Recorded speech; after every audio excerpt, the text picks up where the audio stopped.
Hello guys, making your friend Scott or Mr. CMT and welcome back to my channel. And before we start nga pala, please don't forget to hit the subscribe button plus the notification bell to keep you updated every time na mag-upload ako ng aking videos. And this time, ang pag-uusapan natin ay kung paano ko natanggal yung cystic acne. I don't know kung tama yung term ko na cystic acne siya, but nakuha ko kasi yung acne na yon o yung pimples na yon nung gumamit ako ng sige, diretso natin, FrontRow soap. Unfortunately, I am not recommending it because it didn't work for me. Pero kasabihan nga, iba-iba tayo ng, body chemistry, iba-iba tayo ng klase ng balat, and you have to choose what's best for you.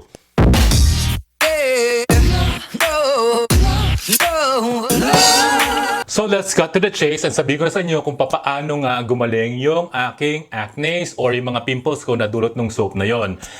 Anyway, so I said kailangan ko na mas aggressive na treatment. And nakita ito ng friend ko who is a distributor of this product. And this product is actually Skin Reborn. Okay, mind you, this is not a sponsored video. I was not paid to do this, but I was just impressed kung ano yung dinulot sa akin ng Skin Reborn. Kasi sabi niya sa akin nung nakita niya, Kuya, you have to use my product kasi nga it really works para sa mga taong mayroong acne or may pimples. And try mo lang. Sabi ko, ayoko ng medyo aggressive treatment sa mukha kasi nga medyo sensitive yung skin ko, madaling mamula. And sabi niya, no, just give it a try. Give it a try for 2 weeks. And malay mo mag-work. And yes, lo and behold, I was so impressed kasi nga nung ginamit ko siya, nung pinadala niya sa akin muna, may 4 na produkto sa loob nung box na yon. And andoon yung kojic soap. Tapos ang ginawa ko nga sa kojic soap, pinag-cut ko siya kasi nga para mas matipid. And that's how what I normally do sa mga soap na gustong-gusto ko kasi hinihiwa-hiwa ko siya ng 3 para mas matipid. Tapos meron siyang facial solution, tapos meron siyang sunblock, and meron siyang moisturizer with whitening.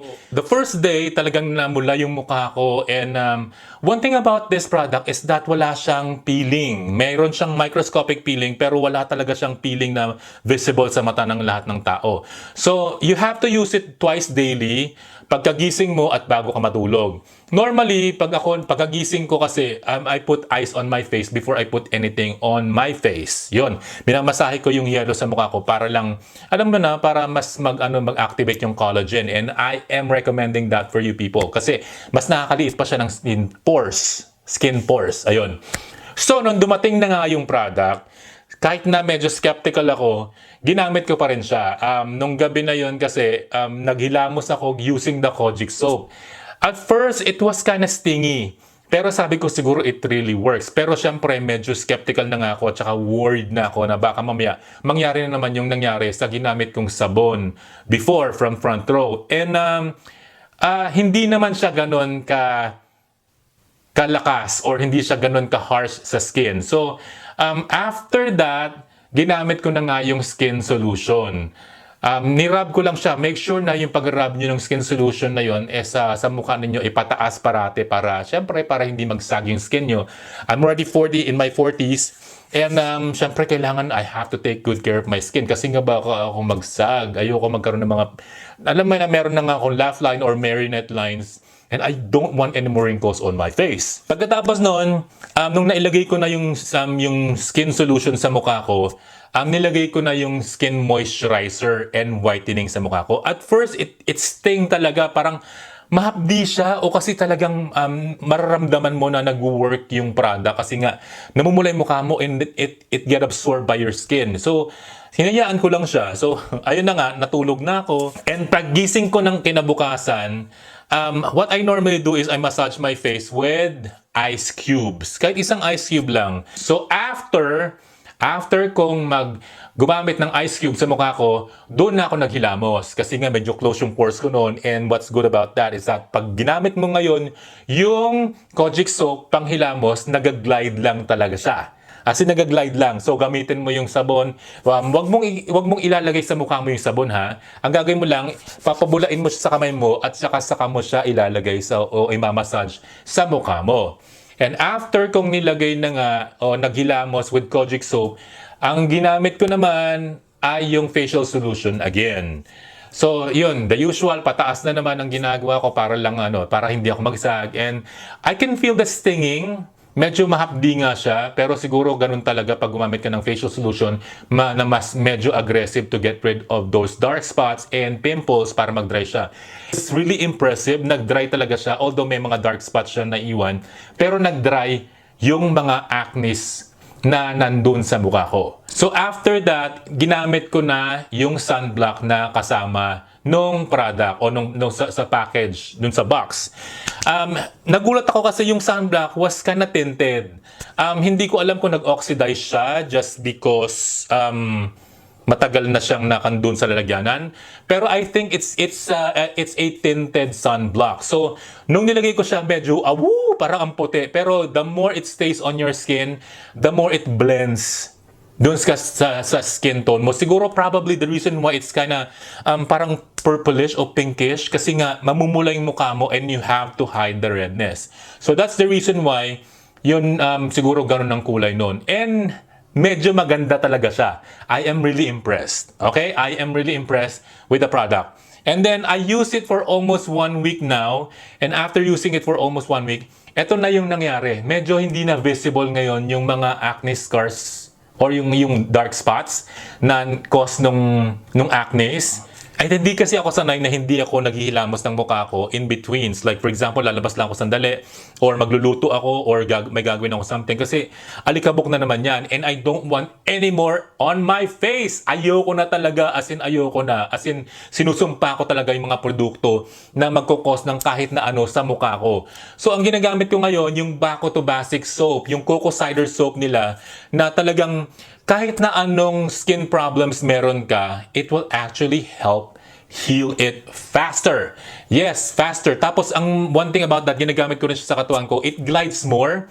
Tapos, hindi nagda-dry yung skin mo. So, pag ginamit mo sa face para maghilamos, hindi magda-dry yung skin mo. And then, after that, you can wear sunblock again. Always wear sunblock kahit nasa loob kayo. Kasi nga, yung even yung light, medyo nakakasira talaga kasi nga nakakasira ng skin even the slightest light na makukuha nyo even from LED or from yung sa mga fluorescent lamp or yung basta kahit na anong ilaw or if you are always on your cell phone, nakakasira talaga siya ng balat ng tao. Of course, sunblock lang ang makakatulong sa skin nyo. Okay? Tandaan nyo yan, sunblock lang. Huwag nyo nang tipirin yung mukha nyo kasi nag-iisa lang ang mukha ninyo. Merong mga sunblocks na mura naman pero effective. And sa pag-a-achieve ng healthy skin, especially if you are not on your 20s anymore, kailangan medyo religious kayo or medyo talagang kailangan committed kayo sa skincare ninyo. Hindi pwede yung nagamit nyo na, nakita nyo yung result, tapos na. Hindi.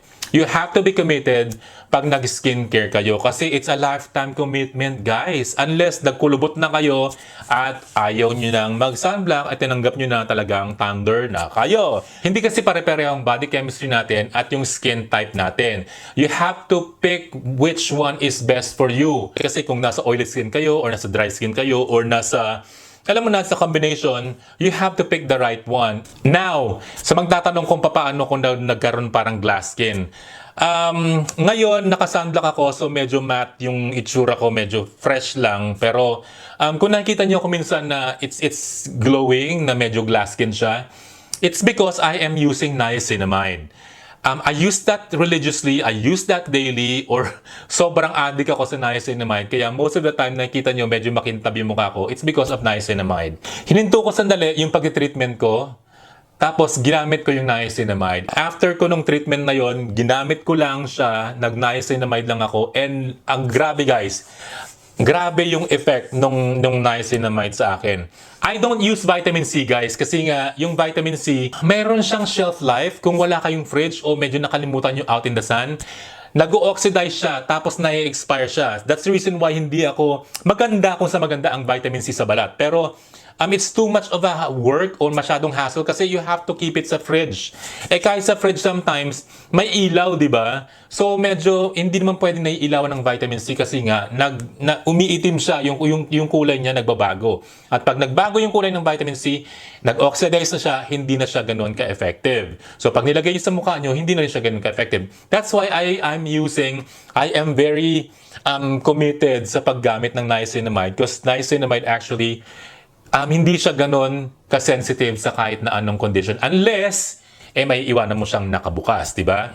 So those are the things that I use. Yung soap, yung niacinamide, at saka yung sunblock, which I wear most of the time kasi nga I don't wanna grow old fast, okay? I'm in my 40s, natatakot ako baka mamaya, kulubot na ako, wala na akong lugar para maging influencer. But, nakikita niyo naman kahit paano, nag-i-improve na naman yung skin texture ko and nakakaharap na naman ako sa camera. So anyway guys, on my next video, I am going to use a totally new product which is from QRX Lab and a soap from Mangrove Beauty. So, wait for it guys on my next video. I'm going to do a first impression review kasi nga sabi nila, nung nakita nila na it's gonna leave a scar or it's gonna leave a dark spot on my face. Ayun, pinadalahan nila ako ng product which is from QRX Lab and Mangrove Beauty. Siguro magtutuloy-tuloy muna ako sa skincare products kasi nga ngayong pandemic, kung pangit ka pa rin, kung meron ka pa rin mga flaws o hindi ka pa rin flawless, kasalanan mo na kasi nga you have all the time in the world para gawin yung skincare mo. So, wag mong hayaan maging pangit ka, okay? Kasi nga, you have all the time in the world. You can even use a natural product to make your skin soft, smooth, or kung maputi ka, mas pumuti ka pa. Kung hindi ka naman maputi, medyo maging maganda yung texture ng skin mo. So, yun lang guys. Pandemic ngayon, alagaan niyo maiging sarili niyo and always stay safe guys. Don't go out kung wala namang importante pupuntahan and always protect yourself by wearing your mask, by wearing your face shield, and always bring your alcohol or skin sanitizers with you, okay? And don't forget that social distancing, which is 6 feet away from each other. 6 feet or 6 feet under. Anong pipiliin ninyo? Di ba? So there you go guys. Thank you so much for watching this video. I hope may na-share naman ako sa inyo and hopefully you are going to subscribe and by clicking the subscribe button or the Mr. CMT logo. And if you haven't followed me on all my social media accounts yet, please do follow me on Instagram and Facebook page. I have my Facebook page. Please don't forget to follow and like me there as well kasi I also upload video on Facebook. So there you go guys. Thank you so much for watching and I hope to see you again on my next video. Bye for now!